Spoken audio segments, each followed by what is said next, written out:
Բարև ձեզ հարգելի հեռուստադիտողներ, Բաց TV-ի եթերում ժամանակն է խոսել հաղորդաշարն է։ Այսօր տաղավարում հյուրընկալում ենք Հայաստանի Հանրապետության ազգային ժողովի քաղաքացիական պայմանագիր խմբակցության անդամ 2026 թվականի հունիսի 7-ի ընտրությունների պատգամավորության թեկնածու Հասմիկ Հակոբյանին։ Շնորհակալություն, որ այսօր այստեղ եք։ Վերջին ժամանակներս թերևս պարբերաբար կրկնում եմ, որ շնորհակալություն, որ խառը ժամանակներում եք այստեղ, բայց այս խառը ժամանակները կարծես չեն էլ ավարտվում։ Նույն գնահատական արդյոք ունեք, որ իրականում իրավիճակը խառն է, թե բոլոր դեպքերում բնակչության մոտ այդ տպավորությունները չէ, որոնք ստեղծում են կամ ունեն կուսակցությունները։ Մշտած բաղ է, կարելի ասել մեր առօրյան,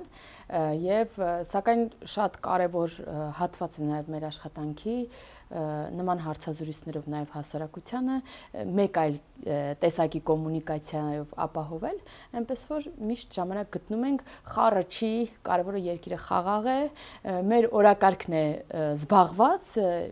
բայց սա եւս շատ հաճելի ընթացք է, քարոզարշավի ընթացքը, որտեղ կարողանում ես գնալ եւ հասնել անգամ ամենահեռավոր համայնքի քո քաղաքացուն, լսել նրանից առաջարկներ, բողոքներ կամ շնորհակալական խոսքեր իհարկե ավելի են գերակշռում, սա հրաշալի շրջան է մեզ համար։ Տիկին Հակոբյան, այսօր հանդիպում ենք Հանրապետության օրը, շքերթից հետո,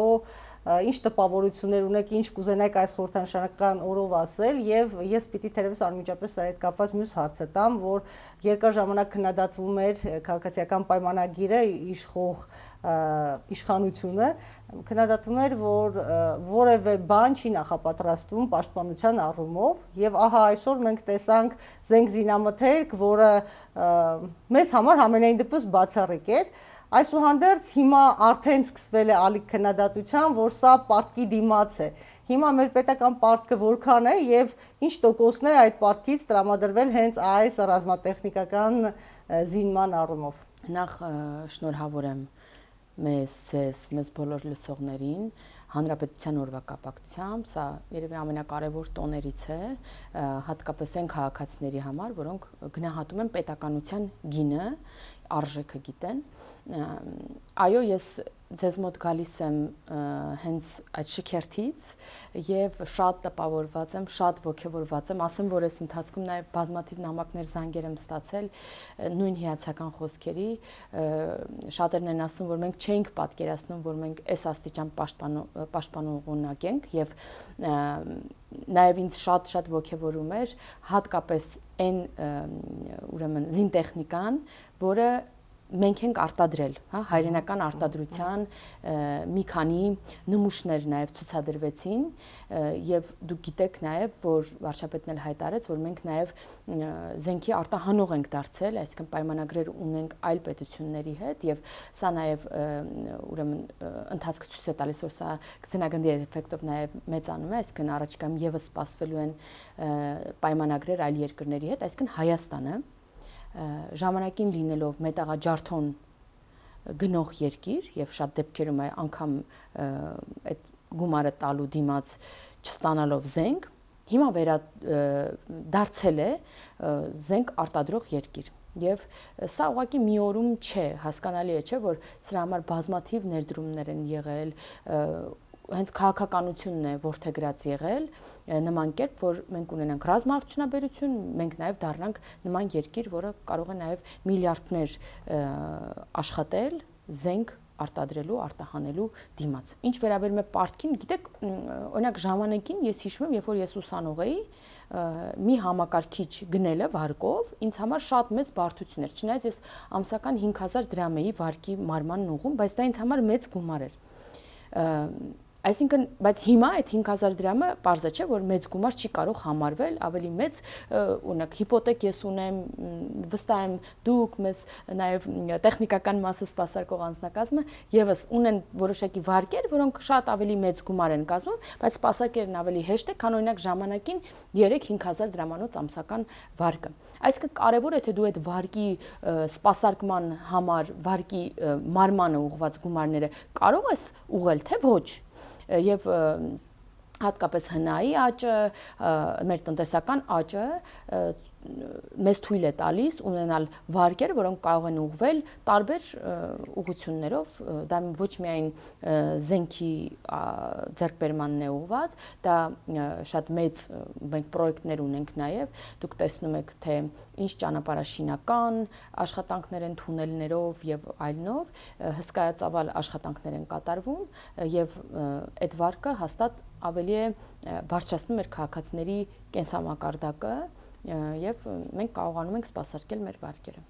Այսինքն ընդդիմության խոսքերը, որ դեռ չծնված քաղաքացիները արդեն ունեն պարտավորություն վարկի մարման։ Միշտ Հայաստանի Հանրապետության դեռ չծնված քաղաքացին ունեցել է պարտք։ Միշտ էլ պետությունը պարտք է ներգրավել կարիքները ապահովելու համար եւ սրանից շատ պետություններ են այս միջոցով երկրի կարիքները հոգում, բայց ելի եմ ասում, եթե ժամանակին դրանից օրինակ 5 անգամ պակաս վարկը ավելի ծանր էր նստում մեր քաղաքացու վրա, ապա այժմ այդպես չէ։ Եթե այդքան ծանր նստեր այդ վարկը մեզ վրա, մեր հանրապետությունում միաժամանակ 500 մանկապարտեզ 300 դպրոց կկառուցեր, դուք պատկերացնեք 800 մեծ շինություն ամենաբարձր ստանդարտներին համապատասխանող միաժամանակ կառուցվում է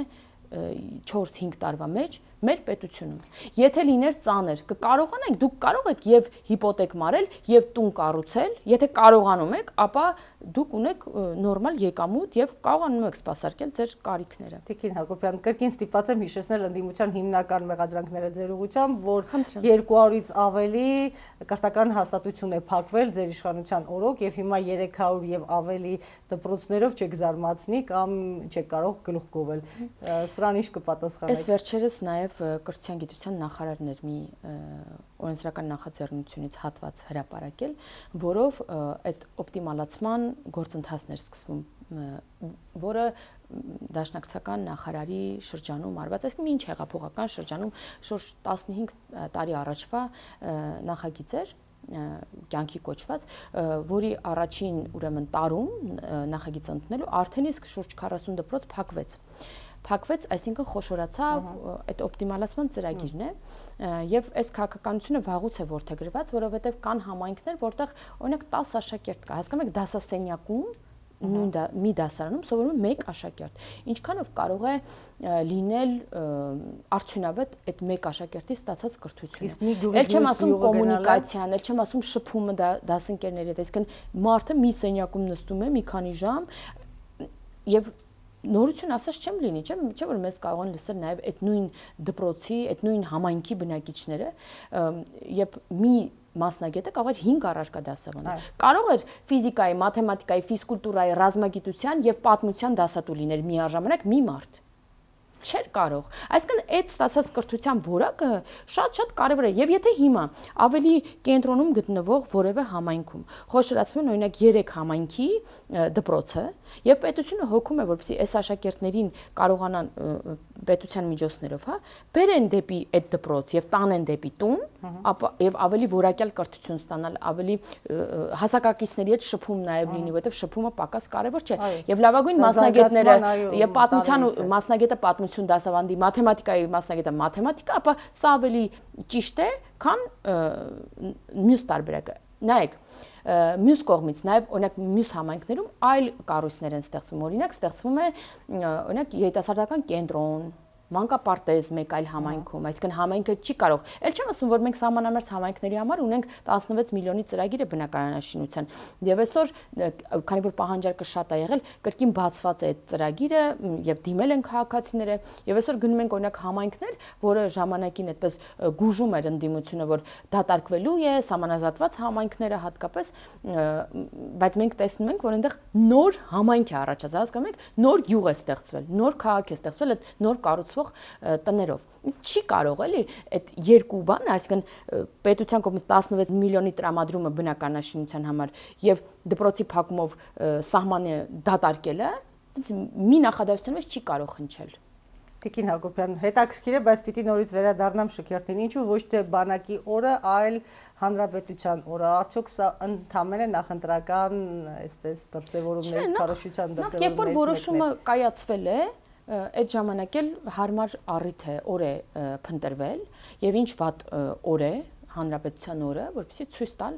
կարող էր այդ օրը չլիներ, կարող էր 5 օր առաջ լիներ, կարող էր 15 օր հետո լիներ, ինչ տարբերություն։ Բայց համաձայն եք, որ լուրջ ազդեցություն ունեցավ մարդկանց տպավորությունների վրա,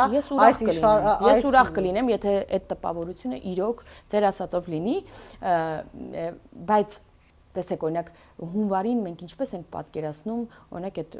շքերթը, օրինակ այդ ցուրտ եղանակին, մի քիչ տրամաբանական բաներ կա, էլի, որ շատ շոկ չլինի, որ շատ ցուրտ չլինի, որ ձյուն չլինի, որ տարբեր պետք է հարմար լինի նաև անել։ Հետո որոշումը կայացվում է, դրան պատրաստվում են եւ ընկնում է հիմա այդ օրը կլիներ, թե 5 օր առաջ կլիներ, դա ինձ չի թվում, որ տենց ինչ-որ մեծ բան է փոխելու։ Էլ չեմ ասում, որ ավելի շուտ արած շքերթը եւ զենքերի ցուցադրությունը կարող էր ավելի լավ էֆեկտ ունենալ ընտրողի վրա, ինչի համար եմ ասում, որ այդ նույն ընտրողը, մեր քաղաքացին, ավելի վաղ կկողմնորոշվեր, հա? Միգուցե, օրինակ, ընտրակաշարք վերցնող շատ քաղաքացիներ այսօր տեսնում եք ինչ տեղատարափ է, չէ՞, ձայնագրությունների, սենց բան ես աշխարհում չեմ տեսել ոչ միտեղ։ Օրինակ, այդ քաղաքացին, օրինակ, այս շքերթը տեսնելուց հետո ասեր, ինձ այդ ձեր տված 2 կոպեկ ողորմությունը պետք չի։ Կարող էր, չէ՞։ Ոչ թե հիմա գնար դատվեր, չէ՞ որ ընտրակաշարք վերցնողն էլ է մինչև 7 տարի դատվում։ Մի հատ էլ իրեն ռիսկի տակ դնել։ Կարող էր։ Տիկին Հակոբյանը, եկանք հասանք կարևորագույն հարցերից մեկին, որտեղ բազմակողմանի կարող ենք մոտենալ խնդրին եւ կա բազմակողմանի զարմանք, դժգոհություն, տարակուսանք։ Նայեք, իրավիճակը այսպես ենք փորձում կառուցել, հա, մոդելավորել։ Ձեզ ընտրողները պահանջում էր, կարծես 2018-ի մասին ենք խոսում, լյուստրացիա էր պահանջում էր պատժել նախկիններին, արգրավել ամեն ինչ, բացահայտել բոլոր տեսակի սխեմաները, բայց այս իշխանությունը դա չարեց, այս իշխանությունը համբերատար 8 տարի իշխանավորելու ընթացքում ստեղծեց պայմաններ, որպեսզի Ռոբերտ Քոչարյան, Գագիկ Ծառուկյան, այս դեպքում նաև արդեն Սամվել Կարապետյան ներգրավեն, այսինքն մարդիկ, ովքեր օլիգարխիայի հետ են ասոցիացվում, մարդիկ, ովքեր նախկինների վառ ներկայացուցիչներից են, ամենատարբեր ձևաչափերով կոալիցիոն կառավարման եւ այլն եւ այլն։ Եվ հիմա արդեն հասել ենք այն աստիճանի, որ օրինակ 3 հայտարարում է վարչապետ Փաշինյանը, որ դե 1.5 միլիոն քաղաքացու ընտրությամբ մենք կկարողանանք նրանց թողնել դուրս վարչապետության, այսպես ասենք, պաշտոնից, բայց ստացվում է, որ վարչապետության պաշտոնից դուրս թողնելով միևնույն է այս մարդիկ կարող են լինել պարլամենտական ընդդիմություն։ Եվ ինչպես է ստացվում, որ նույն քաղաքացիական պայմանագիրը իդեմս վարչապետի հայտարարում է, որ սրանք ագենտներ են, գործակալներ, թշնամիներ, դավաճաններ, եւ նրանք պիտի հայտնվեն պարլամենտական ընդդիմության մեջ, իսկ սա նշանակում է նաեւ այլ ձևաչափով իշխանության մեջ։ Թեկուզ եւ ընդդիմադիր։ Այդ ագենտ կոչվող շատերը հիմա գործ է հարուցված եւ դուք գիտեք, որ կա կալանավորված անգամ ընդդիմադիր առաջնորդ, մնացածի հետ կապված կան մտահոգիչ տվյալներ, կա գործ հարուցված երկհաղաքացիության հետ կապված եւ այլն, այսինքն այնպես չի, որ ոչինչ չի արվում եւ ես այդքան էլ համաձայն չեմ ձեր սկզբնական գնահատականի հետ, որ մենք թողեցինք եւ մենք չարեցինք այդ լյուստրացիան։ Գիտեք ինչի, որովհետեւ նախ ընդդիմությանն էլ որ լսեք, կասեն, որ բանն է, 37 թիվն է, լսել եք, չէ, որ 37 թիվն է, ով ընդդիմադիր մի բառ ասում է, տանում են, լցնում են բանտերը, դա էլ իրենցն է, բայց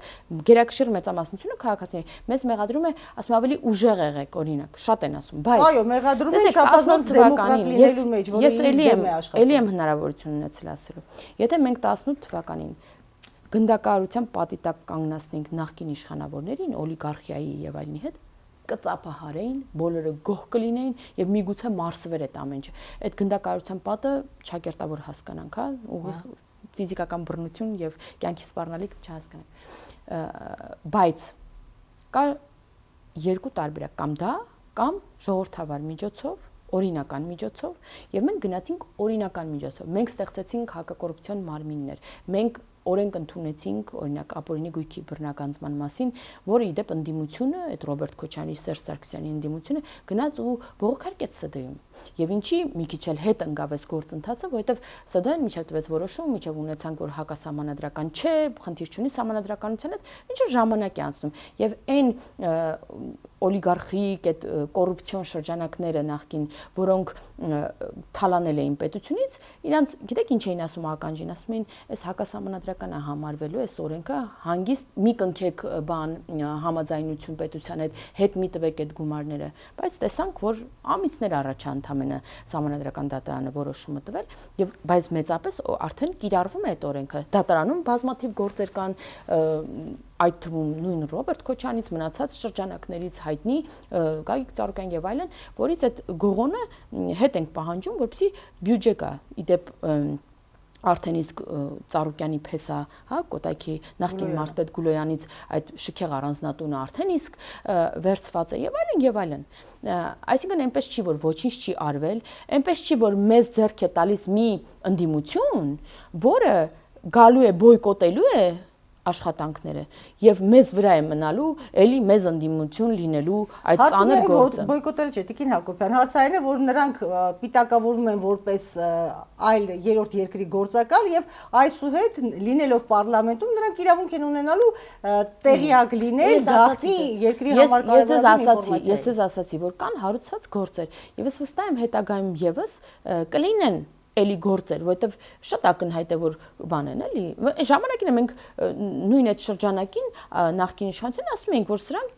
գող են, սրանք պետությունից քաղաքացուց գողացող են, չէ՞։ Ապօրինի կոռուպցիայի արդյունքում հարստացած են։ Ասում էինք, հետո եղան ապացույցները ձեռք բերվեցին եւ հնարավոր եղավ քաղաքակիրթ միջոցով նրանց ուրեմն հայց ներկայացնել եւ նաեւ նրանցից վերցնել իրենց գողոնը եւ վերադարձնել պետություն քաղաքացի։ Էլ չեմ ասում օրինակ այդ բազմաթիվ գույքերը, որոնք մասնավորեցվել են, օրինակ շենքեր, սպորտային համալիրներ, մանկապարտեզներ, մարդկանց տներ էին դարձել, ուղակի մարդկանց տուն։ Դրանք այդ հաշվարկի մեջ այդ ապօրինի գույքի չեն մտնում, դա էլ առանձին մի հաշվարկ է, հա։ Բայց ես համաձայն եմ ձեզ հետ այն առումով, որ սա կարող է ստվեր գցել նաև ընտրությունների վերջնական արդյունքի վրա, որովհետև կարող է այս դեպքում ոչ թե կարող է հաստատ ինչ որ մի ընդդիմադիր առողջ ուժի, որը ունի այդ միլիարդները, որ բաժանի որպես ընտրակաշարք, իր ձայները, իր փոխարեն խորհրդարան անցնի, որպես թեկուզ ընդդիմություն, թեկուզ 6-7 հոգանոց ընդդիմություն, մի այլ ուժ, բայց ես որպես քաղաքական գործիչ չունեմ որևէ քայլ, որ կարող եմ անել։ Կան օրենք վարչապետը ինչ անի, լավ ինչ անի։ Ինչա որ վարչապետը պետք է ազդի վրա, որը անկախ մարմին է, ազդի դատարանի վրա, որը անկախ է գործում գործադիր իշխանությունից։ Ազդի իրավապահ ինչի վրա ազդի, լավ վարչապետը։ Այլ կերպ ասած, սա քաղաքական գնահատական է, գործակալի դա քաղաքական գնահատական է, ուղիղ քաղաքական գնահատական է։ Ոչ թե մեղադրանք, որը ենթադրում է իրենից։ Մեղադրանքը քաղաքական իշխանությունը չի ներկայացնում։ Դրա համար կան մարմիններ, որոնք ներկայացնում են եւ դուք օրինակը տեսել եք։ Օրինակ ես հենց մամուլից տեղեկացել եմ ներկայացվող մեղադրանքի մասին։ Այնպես չի որ իշխանությունը, հա, քաղաքական իշխանությունը կարող է պատվեր տալ ու ասել մի հատ իրան բռնեք էլի այս հոդվածով։ Այդպես չի լինում, ոչ էլ վարչապետը կարող է նման բան։ Բայց դրա մեջ են մեղադրում, ասում են Սամվել Կարապետյանը 2 բառ ասեց առանց ժամանակի կորստի, նույնիսկ 1 օր չանցավ, նա ձերբակալվեց, քանի որ այս Սամվել Կարապետյանի ձևը որն էր, չտեսակ որն էր ձևը։ Չեք տեսնում որն է ձևը։ Ասենք մի քանի տասնյակ ձայնագրություններ է հակակոռուպցիոն կոմիտեն, ներպետական մարմինները ներկայացրել օրինական փաստեր, որով մենք մեր ականջով լսում ենք։ Ես մի կողմ եմ դնում վիրավորանքները, Ղարաբաղից բռնի տեղահանվածների, զինվորների, անդամալույց զինվորների, իրենց կողմնակիցների, թե ոչ կողմնակիցների հանդեպ, այդ դնում եմ մի կողմ, դա զգացական մասն է։ Մենք տեսնում ենք ինչպես են մարդկանց ստիպում եւ օրինակ Ռուսաստանից բերում Հայաստան, ինչպես են այդ գումարով միլիարդներ են ծախսում, որպեսզի քաղաքացուն կաշառեն, ինչ համատարած գործեր ինչու չեն հարուցվում, համատարած հարուցվում են, այս աստիճան հարուցված գործեր, ես Հայաստանի պատմության մեջ եմ որ չի եղել, դա հաստատ է։ Աշխարհում էլ ես չգիտեմ նման օրինակ, որտեղ այսպես համատարած գրեթե բոլոր գրասենյակներից իրանց կան փաստեր կոռուպցիայի եւ կան ձերբակալված մարդիկ։ Էլ ոնց լինի։ Ու ես վստահ որ լինելու է։ Կիրառվելու է միջև ընտրությունները։ Դա ինձ է հարցնում, որ ինձ հարցնեք, պետք է ասեմ, հա, հենց հիմա պետք է կիրառվի, բայց ես իրավունք էլ չունեմ տենց բան ասելու, որովհետեւ դա դիտարկվում է որպես դիրքի չարաշահում, դա ես իրավունք էլ չունեմ դա ասելու, հասկանում եք։ Ես որպես քաղաքացի եւ ընտրող կուզեմ որ լեգիտիմությունը բարձր լինի մեր ընտրությունների, որ որևէ ստվեր չնետվի մեր ժողովրդավարության վրա եւ կուզեմ, որ համատարած ընտրակաշարք բաժանող ուժը զրկվի մասնակցությունից, բայց ես դա չեմ կարող անել։ Ես չունեմ գործիքակազմ։ Ես ընդունել եմ օրենք։ Ես հատկացնում եմ բյուջե այդ մարմինների համար, որոնք որ իրավասու են դա անել, բայց ես իրենց հարաման տվողը չեմ։ Իրենք պետք է դա անեն։ Եվ իրենք եթե դիտարկեն եւ անեն, արդեն դիմեն դատարանը որոշում կունենա, այդ ընթացակարգով ես տվել եմ որպես քաղաքական իշխանություն։ Սա պահանջում է արդեն ուժայինների կողմից ընթացակարգեր, այս ժամանակի կորուստը ստեղծում է տպավորություն եւ այդ տպավորությունն էլ հայելային տարբերակով ձեր վրա է անդրադառնում, որ եթե լինեին հիմքեր, կլինեին պատիժներ եւ կուսակցությունը որևէ կերպ կարգելակվեր կուսակցության առաջ խաղացումը այս process-ում։ Եթե հիմքեր չլինեն, հարգելիս, եթե հիմքեր չլինեն, գործ չի կարող հարուցվի, հասկանում եք։ Դուք հիմքը ձեր ականջով լսում եք։ Դուք հիմքը ու դեռ կներեք, ու դեռ դուք լսում եք օրինակ մեծապես ուղիղ զանգերի միջոցով ընտրակաշարքները, չէ՞, այն որ զանգի կեսել ասում է, բայց սրանով չէ, WhatsApp-ով զանգի, չէ, Telegram-ով։ Հասկանում եք, այսինքն այդ այնքան իրավապահի ձեռքը չի հասնում։ Մեղադրանքը, որ դրանք ներկայացնում պատկերացնում եք, որ սցենարներ են պատկերացնում եք, որ պետք է Արամ Վարդևանյանը, Նարեկ Կարապետյանը նստեն ասեն կամ Գոհարը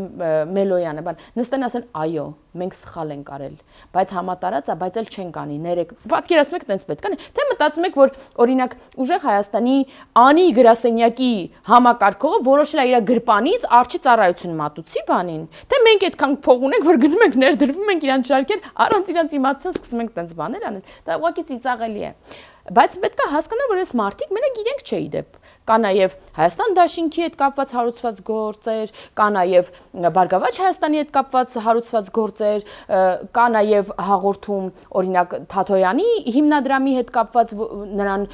շուրջ 1 միլիարդի ոնց որ համարյա 1 միլիարդի ուրեմն Կիրիենկոյից ֆինանսավորում եւ այլն տարբեր գործեր են հացված։ Եվ ուզում եմ ասել, որ սա այնքան համատարած է, սա այնքան այն հին իշխանություն, որ ասում ենք նախկին, հասկանում եք, այն ժամանակ այդ նախկին իշխանությունը եղել է իշխանություն եւ ինքնուրույն արել է, իրենց իրավապահը իրանց չի բռնել, իրանց ձևը էդ է։ Հիմա իրանք դարձել են ընդդիմություն եւ 21 թվականին դուք վստահ եմ չեք հիշի նման դեպքեր, էլի։ Ես դրա համար ուզում եմ մենք գնահատենք մեր նաեւ իրավապահ համակարգի ջանքերն ու աշխատանքն ու զարգացումը այս առումով։ Որովհետև մենք 21 թվականին իհարկե կան նաև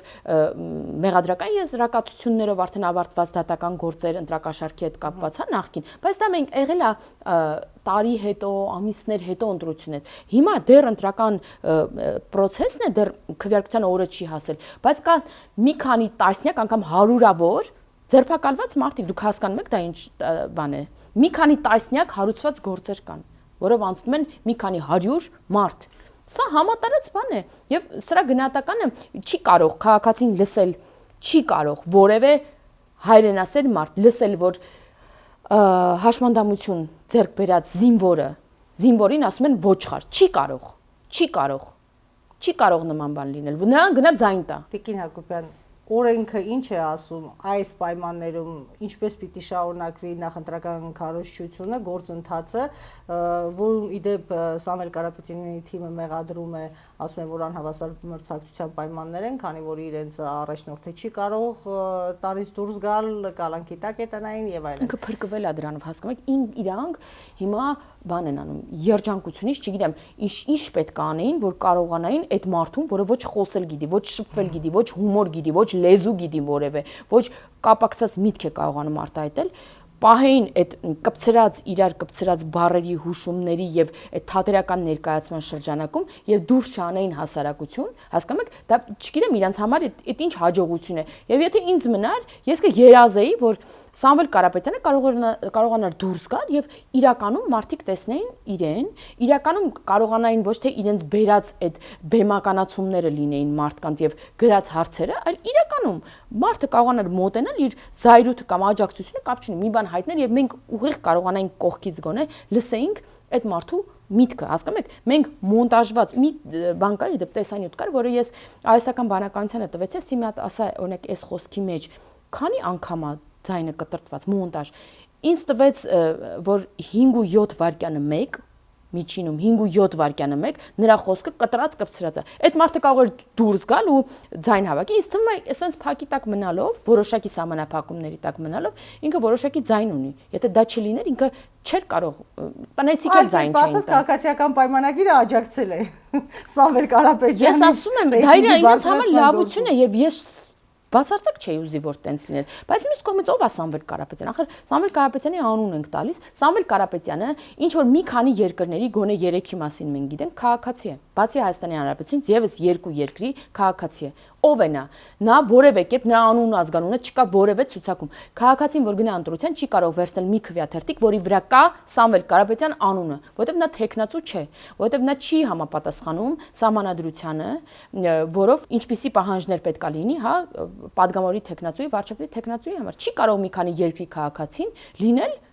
վարչապետի падգամավորի տեխնացու։ Այս նրանք բանաձևը բացատրում են, չէ՞, ինչ մեխանիզմով են նրանք կարողանալու։ Չի կարող։ Այսօր ընդդիմադիր անգամ ուժեր կան, որոնք հայտարարում են, որ լինելով օրինակ իրավաբան մասնագիտությամբ, իրենք չեն կարող իրենց մասնագիտական արժանապատվության վրայով անցնել եւ մեկ հոգու համար քվեարկել, որպեսզի սահմանադրություն փոխվի։ Այսինքն այդ շատ բան է, էլի, ակնհայտ բան է։ Ուղղակի նաեւ ասեմ ձեզ, իրենց հույսն է, որ երբ որ իրենք իբր ընտրվեն, ունենան մեծամասնություն, այդ ժամանակ արդեն Սամվել Կարապետյանը չի ունենա այլ երկրների քաղաքացիություն, բայց ինչքան ասենք մի հատ ցույց տվեք, ուր է ձեր սկսած, ուր է դիմումը, որ դուք հրաժարվում եք այդ քաղաքացիություն։ Մի ժամանակ է մի սքեմավոր կար, չէ՞, հոգեվորական սառեցված, որ ասում էր Կանադայի քաղաքացի էր, հա, հրաժարվեց քաղաքացիությունից։ Ոչ է սա է հրաժարվելու, անգամ եթե երազի ուզի հրաժարվել, դա տարիներ է տևում։ Էլ չեմ ասում, որ օրինակ նույն Սամվել Կարապետյանը ներգրաված է Ֆրանսիայում ինչ որ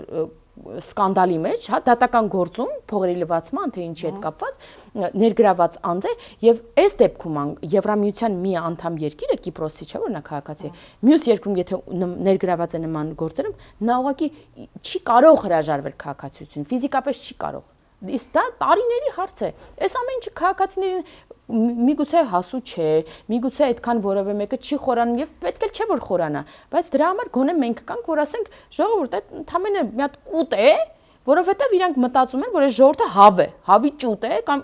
ինչ բառերով են քաղաքացիներին կոչում։ Իրանք այտենց են վերաբերվում քաղաքացին։ Տիկին Հակոբյան, դուք ասացիք, որ մասնագիտական շրջանակները ուղղակի չեն քվեարկի մեկ անձի համար սահմանադրություն փոխել։ Այդ նախադեպը մենք մեր երկրում արդեն մեկ անգամ ունեցել ենք եւ Սերժ Սարգսյանի համար սահմանադրություն փոխվել է, հետո շատ մեծ հաջողությամբ քաղաքացիական պայմանագիրը վայելեց դրա պտուղները արդեն 8 տարի շարունակ։ Հիմա քաղաքացիական պայմանագիրը 3 վարչապետի հայտարարություններով հանդես է գալիս այն մտքերով, որ սահմանադրությունը փոփոխության կարիք ունի, հռչակագիրը հեռացման կարիք ունի, սահմանադրության մեջ փոփոխության կարիք ունեն ինստիտուցիոնալ կայացման, ինստիտուտների կայացման մոտեցումները եւ ձեզ հարող ուժերը քաղաքական շեշտում են, որ նոր սահմանադրության մեջ պիտի որ ուժեղացվի հզորացվի, ավելի համապարփակ դարձնեն համակողմանիորեն վարչապետի գործոնը, վարչապետի ուժը երկրում։ Մինչդեռ Նիկոլ Փաշինյանը մեղադրում էր սեփական սահմանադրություն ունենալու մեջ Սերժ Սարգսյանին եւ ասում էր սա սուպեր վարչապետություն է։ Հիմա նոր սահմանադրությունը այս ամեն ինչից ինչ է անելու, ինչ չի անելու եւ արդյոք այս սուպեր վարչապետությունը հնարավորություն չի տալիս ձեզ ձերբազատվել ձեր բնորոշումով ագենտուրա կոչվող քաղաքական ուժերից նախընտրական շրջաններում, որպեսզի ժողովուրդը չմնա ընտրության առջև, որովհետեւ ժողովրդին մոլորեցնելը բավականին հեշտ է, հատկապես եթե ժողովուրդը երկար ժամանակ ապրել է շատ դժվար պայմաններով։ Տեսեք, շատ երկար է ու ես ուզում եմ ամեն ինչին էլի արձագանքեմ, փորձեմ հիշել հենց սկզբից։ Նախ հեչ ազնիվ չէ մեզ ասել, որ մենք Սերժ Սարգսյանի հակով կարած սահմանադրության մեջ լավ էլ տեղավորվել ենք, որովհետև քաղաքացիական պայմանագիրը իշխանություն ունեցավ առաջին, այսպես ազգային ժողովը ձևավորվեց 19 թվականի հունվարին, եթե կհիշեք, առաջին նիստը, եւ արդեն նոր սահմանադրությունը կհիշեք այդ 2020 թվականին սկզբին մենք ուղիղ 1 տարի անց քարոզարշավի էինք սահմանադրության, նոր սահմանադրության, երբ որ սկսվեց համաճարակը, կովիդը, եւ մեր քարոզարշավը ընդհատվեց, ԱՅՈ-ի քարոզարշավը կհիշեք բոլորդ։ Ընդհատվեց եւ սկսվեց ուրիշ դժոխք, սկսվեց պատերազմ։ Պատերազմից հետո, իդեպ հենց պատերազմից անմիջապես հետո երբ որ օրինակ զինվորականությունն էր դուրս եկել եւ ռազմական հեղաշրջման փորձեր էր անում, երբ որ հարձակվել էին պետության պետականության վրա եւ փորձում էին սպանել օրինակ ով ձեռքներն ընկնի, իսկ նրանց ձեռքն ընկավ, հիշում եք, ազգային ժողովի նախագահ Արարատ Միրզոյանը այդ ժամանակվա եւ չսպանեցին այն պատահականությամբ, որ մտածեցին արդեն սպանել են, հիշեցնեմ մի փոքր էլի, ով որ մոռացել է այդ սև օրերը, այդ ժամանակ ցույց տվեց այդ նույն սահմանադրությունը, որ այն համակարգը, որը այժմ կա, պարլամենտական, դա մեծապես օգնեց, որպեսզի պետություն ու պետականությունը չոչնչացվի։ Ես ես անկեղծ եմ ասում։ Այլ մնացած նյուանսերը, չէ՞ որ մեկ-մեկ ասում են թող նորից նախագահական դառնա, թող այլ կառավարման մոդել ունենա, այս մոդելը ցույց տվեց, որ պետականության համար է կոնկրետ։ Բայց լիքը խութեր կա։ Նախ եւ առաջ այն, որ երբևէ Հայաստանի Հանրապետության քաղաքացին չի ընտրել իր սահմանադրությունը։ Չի ընտրել։ Քաղաքացին կապ չունի իր մայր օրենքի հետ, կարևոր օրենքի հետ, որով պետք է առաջնորդվի ապրելու ընթացքում, հա, ամեն օր։ Ինքը չի ընտրել, ինքը չի կարդում, ինքը չի ընդունում դա, որովհետև չի քվեարկել ինքը դրա համար։ Համատարած այդ նոր սահմանադրության Սերժ Սարգսյանի ժամանակվա, հա, քվեարկությունների ժամանակ քիչ չգիտենք ինչ էր եղել։ Միջազգային հանրություններ, ինստիտուտներն էին տալիս գնահատական ինչ էր եղել, բոլորը գիտեին ինչ էր եղել, բայց ուզում եմ ասեմ, արդար չի մեզ ասել, որ մենք տեղավորվել ենք դրա մեջ։ Հիմա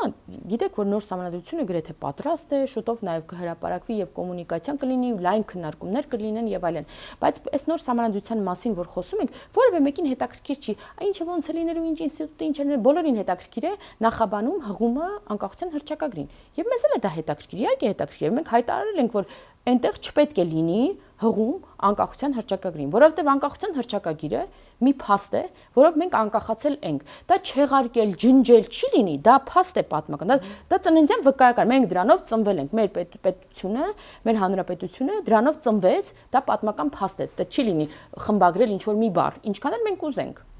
Բայց մյուս կողմից մենք հատկապես Հայաստանի Հանրապետության սուվերեն տարածքի վրա Ադրբեջանի կողմից հարձակումից հետո, ջերմուկի վրա հարձակումից հետո, մենք հատկապես հասկացանք, թե ինչի վրա է պետք շեշտել մեր ուշադրությունը ու ոնց պետք է մենք ապրենք, գոյատևենք հետագայում, որպեսզի շարունակենք գոյություն ունենալ ու զարգանալ։ Եվ մենք այս կարճ ընթացքում նաև ցույց տվեցինք քաղաքացիներին, մեր հասարակությանը, թե ինչքան էֆեկտիվ է մեր առաջարկած մոդելը։ Մեր առաջարկած մոդելը մեր սուվերեն տարածքներում 29743 քառակուսի կիլոմետրի շրջանակում զարգանալն է եւ դրանից ավել որևէ ուղղությամբ հյուսիս, հարավ, արևմուտք, արևելք որևէ հարևանի հանդեպ տարածքային պահանջ չունենալն է։ Տարածքային պահանջներ չունենալ Ադրբեջանից չասել Ղարաբաղը մերն է, Թուրքիայից չասել Արարատը մերն է, Իրանի Իսլամական Հանրապետությունից չասել Պարսկահայք նահանգը, բա մեծ հայքի նահանգ է, Վրաստանից եւ այլն։ Այսինքն մենք պետք է պարփակվենք, չէ՞ որ Քոչարյանն ասում է չպետք է պարփակվել, դա հատուկ եմ այդ բառն օգտագործում։ Պետք է պարփակվենք մեր լեգիտիմ սահմանների մեջ, որտեղ լեգիտիմությունը խաղաղության ամենամեծ երաշխիքն է։ Քո պահանջները լեգիտիմ են, դու այն որ գրեթե 100%-ով ապահովագրված ես որևէ ագրեսիայից եւ փոխադարձաբար օրինակ չէ որ հոկտեմբերի 6-ին Պրահայում երբ որ վարչապետը ընդունեց Ադրբեջանի նաև տարածքային ամբողջականությունը եւ Ադրբեջանն էլ ընդունել Հայաստանի Հանրապետության տարածքային ամբողջականությունը եւ սրանով հիմք դրվեց մեր այս խաղաղ ընթացքին դրանով է հիմք դրվել։ Հետո արդեն նախորդ տարի օգոստոսին կնքվեց նախաստորագրվեց խաղաղության համաձայնագիրը եւ դուք դրանից հետո հատկապես տեսնում եք Ադրբեջանի հռետորաբանությունը որքան է մեղմացած, դուք տեսնում եք որ նույն Ադրբեջանի կողմից Ալիևն է հայտարարում որ կոնֆլիկտի էջը փակված է, պատերազմի էջը արդեն վերջ փակված է, հեսա ավարտեմ, բայց դուք նաեւ կարող եք հիմա ինձ հակադարձել ու ասել որ չէ որ թղթերը հեշտ է չեղարկել, բազմաթիվ համաձայնագրեր կան արդեն ստորագրված, ուրեմն վավերացված, որոնք իրենց կենսունակությունը չեն ապացուցել եւ պատերազմներ են եղել այդ պետությունների մեջ։ Ես էլ կասեմ, այո, կան նման բաներ։ Իհարկե շատ մեծ է արժեքը ստորագրված թղթի վավերացել եւ մենք գնալու ենք դրա հետեւից եւ դա լինելու է հաստատ մեր եւ Ադրբեջանի միջև խաղաղության համաձայնագիրը վերջնականապես հաստատվելու է եւ կնքվելու է, բայց մենք նաեւ ունենք համագործակցության այլ շրջանակ։ Մենք ունենք օրինակ TRIP-ը, հա, ճանապարհը եւ այդ չգիտեմ, պատին դեմ տված Հայաստանը, պատին դեմ տված սեղմված Հայաստանը այսօր դառնում է աշխարհի կենտրոն։ Այսօր դարձել է աշխարհի կենտրոն եւ խաղաղության խաչմերուկ, որը ժամանակին ծաղրում էին նույն ընդդիմադիրները եւ ասում են այդ բրոշուրով գնում եք ստեղ-ընդեղ։ Այդ բրոշուրով մենք այնքան գնացինք ստեղ-ընդեղ, մինչեւ ամենաբարձր մակարդակի աջակցություն ստացավ Միացյալ Նահանգների նախագահի կողմից, Եվրամիության անդամ պետությունների ղեկավարների կողմից, եւ մենք այժմ ունենք հրաշալի հնարավորություն մեծ ներդրումներ, օրերս էլ գիտեք, որ ԱՄՆ փոխնախագահն էր Հայաստանում, ստորագրվեց նաեւ փաստաթուղթ եւ այլն եւ այլն։ Ուզում ասեմ, այս գրառում է արել, որտեղ նշել է օգնելու ենք Հայաստանին մեծ Հայաստան դառնալու, մեծ հզոր, ավելի ինքը հզորի իմաստով է արված, անգլերեն այդ բառը, այսինքն տարածքային մեծի մասին չի խոսքը, այլ հզորության մասին է խոսքը, իսկ հզոր կարող է լինել ավելի փոքր տարածքներով։ Արդյոք սա չի գրգռելու Թուրքիային այս արտահայտությունը։ Ինչի, մենք ինչի պետք է Թուրքիային գրգռի, երբ որ մենք Թուրքիայից չունենք որևէ տարածքային պահանջ, մենք հայտարարում ենք, որ չունենք, մենք Ադրբեջանից չունենք որևէ, այ տեսեք, եկանք հետ այն սկզբի խոսակցությանը։ Անկախության հռչակագրում, չէ՞ որ անկախության հռչակագրում կա Ղարաբաղի հետ վերամիավորման, որը ուղիղ տարածքային պահանջ է Ադրբեջանից, կա նաև Արևմտյան Հայաստան եզրույթը եւ այլն եւ այլն։ Եվ հիմա բերել է կոնֆլիկտի խոսակցություն, սա կոնֆլիկտի մասին է։ Մեր անկախության հռչակագիրը կոնֆլիկտի մասին է։ Բերել այդ կոնֆլիկտը դնել մեր նոր սահմանադրության մեջ, ես սրա իմաստը չեմ հասկանում։ Տիկին Հակոբյան, շեշտում է ադրբեջանական կողմը շեշտում է, որ 200,000 եւ ավելի տարհանված բնակչություն է եղել ադրբեջանցի Հայաստանից ու փախստական բնակչություն է եղել ու հայկական կողմը ասում է դե գիտեք մենք ասում ենք մերոնք վերադառնան իրենք էլ ասում են դե մենք էլ ունենք կվերադառնան ու ոչ ոք այստեղ նույնիսկ հայկական կողմը չի շեշտում որ գիտեք նրանք ուղակի փախստականներ չեն նրանք իրավունք եւ հնարավորություն են ունեցել եւ լիարժեք գործարքներ են իրականացնել սեփականության փոխանակման, սեփականության վաճառքի եւ ընդհանուր առմամբ տեղափոխման, ոչ թե տեղահանման սկզբունքով է դա տեղի ունեցել։ Ինչու ենք մենք նույնականացնում, եթե հնարավոր է հակադարձել եւ չասել, որ սա հայելային պահանջ է, մենք ասում ենք արցախցիները վերադառնան, իրենք էլ ասում են դե ադրբեջանցիները կվերադառնան այդ դեպքում։ Մի հատ տեսեք, մենք հիմա խոսում ենք, դուք շատ ճիշտ բաներ եք ասում, շատ։ Բայց հիմա մենք այս խոսակցությունը բացելով էլի գնում ենք այդ կոնֆլիկտի շրջան հարցերի բարձրացման։ Պատկերացեք դուք եւ ձեր մի անգամ գոնե հակադարձին, ուրիշ բան եմ ասում, չէ, մենք շատ ենք հակադարձել։ Մենք տարիներով ես ինքս միջազգային հարթակներում բազմաթիվ հակադարձություններ եմ ունեցել, իմ բոլոր գրեթե գործընկերները, վարչապետը, էլ չեմ ասում կառավարության անդամները, ազգային ժողովի նախագահ եւ այլն։ Բայց դուք պատկերացրեք, միշտ կենցաղային օրինակով շատ ավելի լավ է այս միջազգային հարաբերությունները բացատրում։ Դուք պատկերացրեք ձեր հարևանուհու հետ կոնֆլիկտ եք ունեցել, շատ վատ իրար հետ կռվել եք, ինչ ասես, ասել եք եւ տենց արյան գետեր են հոսել, ճակերտավոր։ Եթե դուք ուզեք ձեր հարաբերությունները կարգավորեք, որովհետեւ դուք իրար կողք եք ապրում, միգուցե ձեր երեխաները, ընկերներ են եւ այլն։ Դուք պետքա օրինակ նստեք եւ էլի ասեք, ես դու առաջին ես ասցիր, դու իմ մազը քաշեցիր, ինչ եք անելու։ Թե ուղղակի մի հատ սուրճ կխմեք, խոսեք եղանակից եւ վաղվա պլանից եւ կփորձեք հարթել հարաբերությունը։ Եթե դու ուզում ես հարթել հարաբերությունը, պետք է այլ ուղղությամբ գնալ, ոչ թե վերադառնալ կոնֆլիկտ, առաջինը ով ասեց, երկրորդը ինչ պատասխանեց, ում պատասխաններ ավելի վատը, ով ավելի ուժեղ խփեց, դու չես լուծի երբեք խնդիրը։ Հիմա մենք ասում ենք, վերադարձի թեման փակ է, չկա վերադարձի հնարավորություն ոչ ադրբեջանցիների Հայաստան, ոչ հայաստանցիների Ադրբեջան, հայերի Ադրբեջան։ Մենք ասում ենք չկա թեմա չկա, որևէ տեղ մեր հայրենակիցները չեն վերադառնալու, չեն գնալու եւ ադրբեջանցիներն էլ չեն գալու Հայաստան, եթե նախկինում ապրել են Հայաստանում։ Եվ դա ասում է նաեւ Ադրբեջանը։ Ադրբեջանի ղեկավարները, անգամ այս 300,000 ադրբեջանցու վերադարձի ես տխմար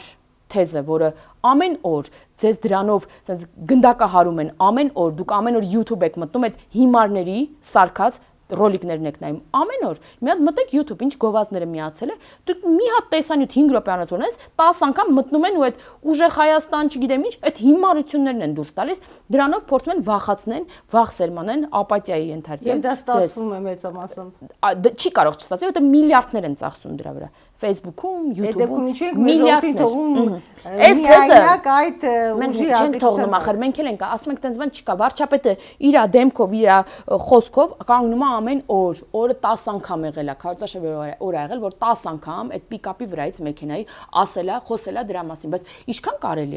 կարելի է ապացուցել նույն բանը։ Այս 300,000 ադրբեջանցիների տխմար թեզը, անգամ ադրբեջանական կողմը հերքում է, հասկանում եք, իրանց պաշտպանության հանձնաժողովի նախագահը, ոնց որ մեր մոտ Անդրանիկ Քոչարյանն է, չէ՞, իրանց խորհրդարանում պաշտպանության հանձնաժողովի նախագահը անգամ ասել է, որ չկա նման թեմա, մեր մեջ չկա եւ մենք էլ իրատեսական չենք համարում, որ ադրբեջանցիները գան Հայաստան։ Հայաստանն էլ իրատեսական չի համարում հայերի վերադարձը Ադրբեջան։ Այս թեման ասում է փակ է եւ անգամ նշել է, որ սա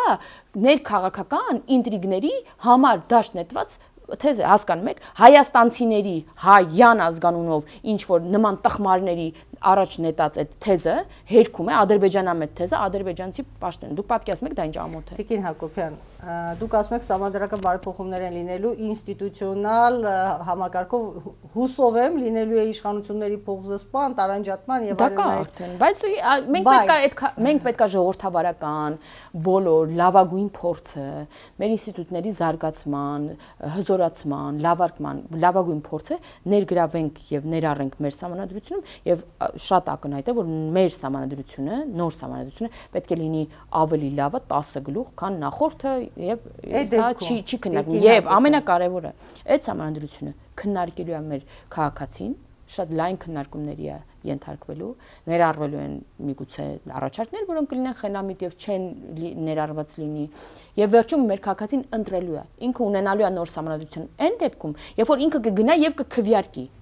Այս նախընտրական շրջանում կան ուժեր, որոնք առաջարկում էին նոր սահմանադրություն, սահմանադրական բարեփոխումներ, ընդհանրապես ստեղծվել էին սահմանադրական բարեփոխումների շարժումների շրջանակներով եւ այլն։ Նրանցից ոչ ոք չի ընդգրկվել այն ծրագրերում, որոնք քննարկվել են, այսինքն սահմանադրական բարեփոխումների հանձնախմբում չի ընդգրկվել այդ ուժերը։ Օրինակ բոլորին դեմ եմ, օրինակ Նժարը, օրինակ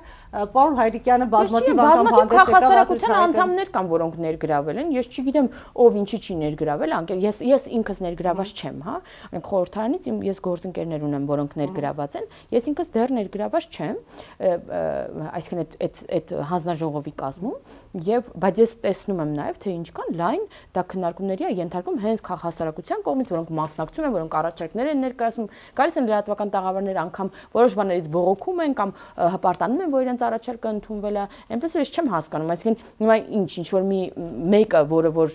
չի ընդգրկվել, պետք է ասի, որ ես այդ մեկն էի, դե իրա կարծիքն է, որ ինքը լավագույնն է։ Բազմաթիվ լավագույն մասնագետները ներգրաված են, որոնք աշխատում են։ Եվ այդ անգամ այդ մարդիկ հնարավորություն ունենալու են ապագայում եւս քննարկել եւ իրենց ձայնը եւս լսելի է լինելու։ Օրվա թեմաներից նորից վերադառնանք Թրամփի հայտարարություններին, Փաշինյանի եւ Հայաստանի հետ կապված, արդեն հնչեցին մեղադրանքներ, որ սա երրորդ երկրի ազդեցություն է մեր ընտրությունների ընթացքի վրա, կարծես ձեր կողմից էլ արձագանք եղավ դե Ռուսաստանը իր ֆավորիտներին է ներկայացնում եւ պաշտպանում, թող Միացյալ Նահանգներն էլ մեր անունը տա, այսպես ասենք, սա արդյոք երրորդ երկրի ազդեցություն է եւ ընդհանրապես այս համաձայնագիրը, որը Մարկո Ռուբիոն ստորագրեց Արարատ Միրզոյանի հետ, ինչի մասին էր, որովհետև խոսեցինք հանածոների հետ կապված, էներգակիրների հետ կապված եւ այլ, այսինքն սա միայն զուտ մեխանիկական, այսպես ընկերության հիմնման, Թրամփ ընկերության հիմնման եւ ճանապարհների հետ կապված չէր, այլ ավելի համապարփակ էր։ Կարծում եք այստեղ հիմնական ձեռքբերումը որն է եւ իրականում որքանով է սա մեզ խնդիր ստեղծելու մեր երկրում Ռուսաստանի Դաշնության հետ։ Եվ ոչ միայն Ռուսաստանի, Իրանին ես երբևէ որևէ այլ երկրի տեսանկյունից եւ շահից չեմ նայում դեպի Հայաստան։ Ես Հայաստանից եմ նայում, Հայաստանի շահից եմ նայում դեպի տարբեր կողմեր, 4 կողմեր մեր երկրից եւ պետականամետ, հայամետ քաղաքացին պետք է հենց այդպես էլ անի։ Պետք է առաջինը իր պետության շահը տեսնի, ոչ թե ասի, ոյ, չէ, դուք մի արեք, ջղայնացնեք հանկարծ օրինակ Ռուսաստանի Դաշնության, ընդդիմությունը չի ասում, ասում է ջղայնացնեք Ռուսաստանի Դաշնությանը, գազը կփակի, գազը քաղաքացիական պայմանագիրը ասում է Ադրբեջանին ջղայնացնեք, պատերազմ կլինի։ Ով է ստորագրել եւ գազը տվել Ռուսաստանին։ Նախկին իշխանությունները։ Քոչարյանը ստորագրել է, վերջի կտորն էլ 20%-ն էլ ուրեմն տվեց Սերժ Սարգսյանի իր իշխանության օրոք։ Այդ ողջ այդ Հայաստան-Իրան գազատարի ամբողջ այդ վերահսկողությունը տվեց Ռուսաստանին։ Այսինքն մեր կարևոր ենթակառուցվածքը ստորագրել են ուղղակի, տվել են երկրորդ երկրի, հիմա էլ նստում ասում են խելոք մնացեք, իրանց շահը սպասարկեք, թե չէ գազը կթանկանա, դա արդար է քաղաքացիների հանդեպ։ Բալը մի հատ ցանկացած քաղաքացի թող նայ, տեսնի արդար է տենց բան անելը։ Սա անձը տվել են բանի ձեռքը, այլ երկրի ձեռքի, մենք ասում են խելոք մնա, գնա այն ճանապարհով, որտեղ սանձն է քաշում այդ երկիրը։ Թե չէ, քո համար վատ կլինի, դա նորմալ է մեր քաղաքացիների հանդեպ։ Ինչքան պետք է այս վասալային բանը մեր քաղաքացիների մեջ ներդրվի։ Մեր Հայաստանի Հանրապետության քաղաքացին արդեն 8 տարի է ապրում է անկախ, ապրում է ինքնիշխան, ազատության մեջ եւ դժվար է 8 տարի հետո քաղաքացիներին նորից կզասնել, ասել չէ դու պետքա գնաս եւ անես այն ինչ քեզ ուրիշ տեղից ասում են։ Միացյալ Նահանգների նախագահի առավոտյան արված այդ գրառման մեջ ես չեմ տեսնում որևէ կետ, որը կարող է ընկալվել որպես դրսից ազդեցություն։ Դա լավ խոսքեր էր, գնահատողական, բարձր գործընկերային, շատ շոյող, շատ հաճելի խոսքեր էր Հայաստանի Հանրապետությանը, գեղեցիկ մարդկանցով, գեղեցիկ երկրին, իշխանությանը, իդեմս իշխանության, որը շատ հաճելի է լսել եւ ես ինքս օրինակ դա կիսվել եմ իմ բանում ստորիում։ Այսինքն ես այդտեղ չեմ տեսել որևէ խնդիր, որ կարող է դա ազդեցություն, այսինքն ազդեցություն չէ, երբ որ երկրորդ երկրի ղեկավարը ասում է թույլ տվեք իմ երկրի քաղաքացին, իմ շահը սպասարկող, հա, չէ՞ որ ասում են ռուսամետ, չէ՞ Պուտինը, քաղաքացին գա մասնակցի ընտրություններին, դա բան չի, հետո էլ այս սահմանափակումները, որ այսօր տնտեսվարողները, որի առաջ կանգնում են, հա, դա ազդեցություն չէ դրսից, բայց որ մի գերտերության ղեկավար գնահատում է ջանքը պետության, իր երկիրը ավելի խաղաղ եւ բարեկեցիկ դարձնելու համար, սա հանկարծ ազդեցություն է համարվում։ Արտաքին գործերի նախարարների հոգին կծախեին դրա այդ ասողները, հոգին կծախեին, որ մի դրական խոսք որևէ երկրորդ ղեկավարի կողմից, երկրի ղեկավարի կողմից հնչեր իրենց հանդեպ։ Հոգին կծախեին ուղղակի իրենց իշխանավարման ժամանակ։ Տիկին Հակոբյան, ուզում եմ անպայման իմ կարծիքը ասել, չնայած եթերում այսպես ընդունելի չի, որ լրագրողը կամ հաղորդավարը իր կարծիքը ասելու իրավունք ունենա, այսուհանդերձ ես գտնում եմ, որ եթե նույնիսկ Ամերիկան Միացյալ Նահանգները մեր երկրի վարչապետի մասին դրական բան է ասել, դա ուղղակի գովելի է, որ գոնե եւս մի հոգի ավել կլսի Հայաստանի մասին եւ ուշադրությունը կսևեռի այս երկրի կողմ, հետաքրքրություններ գուցե ծագեն եւ այլն։ Զուտ այս ուղղակի շատ առօրեական պրագմատիկ միշտ լավ է, երբ որ լավ խոսքեր են հնչում, միշտ լավ է, բայց այդտեղ դուք խնդրահարույց բան էիք ասում, ասչոք սա ազդեցություն չէ մեր ներքին գործերին։ Ես ասում եմ, ես չեմ տեսել նման ազդակ չկա այդ հայտարարության մեջ։ Վարչապետը հայտարարեց, որ Ամերիկայի Միացյալ Նահանգները հնարավորություն կունենա հատուկ տեխնիկայով Հայաստանի ընդերքը ուսումնասիրել, վերագնահատել եւ այլն հատուկ արժեքավոր հանածոների հետ կապված։ Սա չեք կարծում, որ հիմա էլ Միացյալ Նահանգների համար ենք դառնում բաց գիրք, ինչպես դարձել էինք Ռուսաստանին այս տարիների ընթացքում։ Այս տարբերակներով տրվելով մի կողմից մի ծայրահեղությունից մյուս ծայրահեղությանը, մի բևեռից մյուսին։ Տեսեք, օրինակ օգոստոսի 8-ից հետո գուժերը շատ էր, որ մենք մեր սուվերենությունը հանձնում ենք Միացյալ Նահանգներին, դուք կհիշեք, հա, մինչև օրինակ փաստաթղթի մանրամասների հրապարակումը, ինչպիսի էլի վախեցնող մեկնաբանություններ էր հնչում քաղաքական գործիչների ընտրված, հա, ընդդիմադիր գործիչների եւ մնացածի շուրթերից, որ սա աղետ է, սա մեր պետականության վերջն է, սա մեր էտա ինքնիշխանությունը, դուք սուվերեն տարածք, մեր միջանցք ես տվել եւ այլն։ Դուք նույն Մարկո Ռուբիոյի Միացյալ Նահանգների փոխնախագահի այցի շրջանակներում դուք տեսաք նաեւ փաստաթուղթը, որտեղ սպիտակի վրա սևով գրված էր, որ այդ ողջ ինքնիշխանությունը, այդ ենթակառուցվածքների ամեն ինչի պատկանում է Հայաստանի Հանրապետության եւս մեկ անգամ եւ սրանով ուղղակի ես չգիտեմ, պետքա ծայրաստիճան տագետ լինել, այլ բառ չասեմ չվիրավորեմ, որպեսզի չկարողանալ գոնե այս պարզ գրվածքը նախադասությունը հասկանալ ինչի մասին է։ Հիմա նույնը հանածոների հետ, նույնը ամեն ինչի հետ, եթե դուք ինքնիշխանություն ասելով պատկերացնում եք պարփակվել եւ փակվել եւ դռները փակել եւ որևէ մեկի հետ չշփվել, որևէ երկրի հետ չշփվել եւ մնալ մենք մեզնով, ես դա չեմ համարում ինքնիշխանություն։ Չէ՞ որ այսօր հենց մեր ժողովրդավարական ինստիտուտների, հա, զարգացման համար այսօր նույն Եվրամիությունից բազմաթիվ աջակցության ծրագրեր կա։ Միթե դա կարելի է համարել, որ դա բան է, մենք բաց գիրք ենք դառնում Եվրամիության համար։ Իդեպ այդ աջակցությունները տարբեր, որ այսօր, հա, տենց ասում են, դա բան է, ներքին գործերին են խառնվում, աջակցում են Փաշինյանին։ Օրինակ մշտապես եղել է տարիներ շարունակ եղել է նույն Եվրամիության կողմից, նաև նախկին իշխանությունների ժամանակ պաշտոնավարման, հա, այդ աջակցությունները ֆինանսական, ներուժի, մասնագետների եւ այլնի փորձագետների մակարդակում եղել է նաև նախկին իշխանությունների ժամանակ, եւ դա օգնել է, որ մենք ունենանք օրինակ որոշակի քաղաքասարակություն, որը բարձրաձայնում էր խնդիրներ եւ այլն եւ այլն։ Այսինքն ես չեմ համարում, որ պետք է մենք դռները փակենք, լույսերն անջատենք, որովհետեւ երկրի հետ հանկարծ շփվենք, փոխայցեր չունենք, որ հանկարծ մենք բաց գիրք չդառնանք որևէ մեկի համար։ Առավել եւս այդպիսի ժամանակաշրջան մենք ունեցել ենք։ Եվ դա նաև նման երկրների օրինակներ էլ կան աշխարհում, եւ ես չեմ կարծում, որ այդ երկրներում ամենաերջանիկ քաղաքացիներն են ապրում։ Տիկին Հակոբյան,